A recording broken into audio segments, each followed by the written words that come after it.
ህይወት ውስጥ የምናግዛቸው በጣም በርካታ ሰዎች ይኖራሉ። ምናልባትም አላህ ሪዝቃችንን እየሰጠን ያለ በመንረዳቸው ወላጆቻችን ምክንያት ይሆናል። ሁሌም በቋሚነት ቋሚ የሆነ መድኃኒቱን የምንሸፍንለት አንድ ምስኪን ይኖራል። ሁሌም የማይለቅ አይነት በሽታ ይኖርበትና መድኃኒቱን በቋሚነት እየሸፈንለት ይሆናል። ያም የሪዝቃችን ምክንያት ሊሆን ይችላል። ያክስታችን ልጅ፣ አጎቶቻችን፣ ቅርብ ዘመዶቻችን ትንሽም ቢሆን የምንሰጣቸው ስጦታ አላህ ሱብሓነሁ ወተዓላ በዛ ሰበብ የሚከፍትልን ሪዝቅ እሱ ብቻ ነው የሚያውቀው። አንዳንድ ጊዜ እነዚህን እውነታዎች በደንብ ሳንረዳ እንቀርና በመስጠታችን ምክንያት እየተሰጠን መሆኑን እንዘነጋና አላሁ ሱብሓነሁ ወተዓላ ከሚሰጡት ጎራ ማድረጉን ከሚቀበሉት አለመሆናችን ትልቅ ጸጋ መሆኑን እንዘነጋና መስጠትን እንሰላቻለን። ግን በመስጠት ውስጥ እኮ ይሆናል የኛ ማግኘት ያለው። በመስጠት ውስጥ ይሆናል የኛ ማግኘት ያለው። ያን መዘንጋት አያስፈልግም ለማለት ነው። አንድ አብዱላህ ብን ጃዕፈር የሚባሉ ሰው ያሉትን ላንሳ።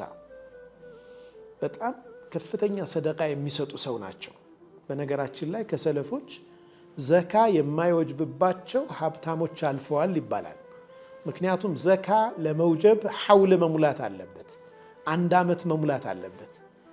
1 ዓመት ሊሞላ ከመቻሉ በፊት ወይም 1 ዓመት ከመሙላቱ በፊት ሰደቃ ሰጥተው ይጨርሳሉ። በሚቀጥለው ዓመት ገቢያቸው ለዘካ የሚበቃ ያክል ይሆናል። ግን ዓመት ከመሙላቱ በፊት ደግሞ አውጥተውታል። ያን የዛ አይነት ቸር ሰዎች አልፈዋል።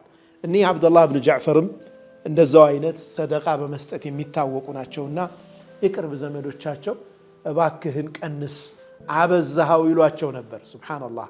አንዳንድ ጊዜ እንዲህ አይነት ሰዎችም አሉ።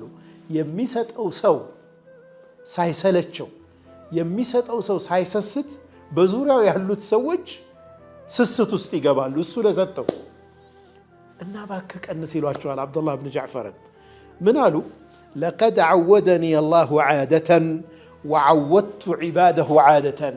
አላሁ ስብሓነሁ ወተዓላ ያስለመደኝ ልምድ አለ፣ እኔም የሱም ባሮች ያስለመድኩት ልምድ አለ። አላህ እኔን መስጠት ለእኔ ጸጋውን ማንቧቧት አስለምዶኛል፣ እኔ ደግሞ ለባሮቹ መስጠት አስለምጃለሁ። ታዲያስ ፈአኽሻ ኢን ገየርቱ ዓደቲ አን ዩገየረ አላሁ ዓደተህ። እኔ ያስለመድኩትን በመቀየሬ ምክንያት አላህ ለእኔ ያስለመደውን መልካም ነገር እንዳይቀይርብኝ ይፈራለሁ ይላሉ። ለዓለከ ቱርዘቁ ብሂ፣ ምናልባትም በሱ ምክንያት ሪዝቅ እያገኘህ ይሆናል። የህይወት መርሃችን ይሁን የምንረዳቸው የምናግዛቸው ደካሞች ምናልባትም አላሁ ስብሓነሁ ወተዓላ እኛን አከፋፋዮች አድርጎ ሹሞን ይሆናል። ነገ እኛም ሰዎች እጅ መውደቃችን እርግጠኞች አይደለንም። ለዚህ ነው ነቢዩ ሰለላሁ ዐለይሂ ወሰለም አላህ ባሮች አሉት ጸጋውን በእነሱ በኩል የሚያከፋፍልባቸው፣ እነርሱ ግን እምቢ ብለው ያን ጸጋ ማከፋፈል ሲያቆሙና ሲይዙት ኢንተዘዐሃ ሚንሁም ብለዋል። ከነሱ ይነጥቅና ሐወለሃ ኢላ ገይሪሂም ለሌሎች አከፋፋዮች ይሰጣል፣ ያን ጸጋ ያጡታል ብለዋል።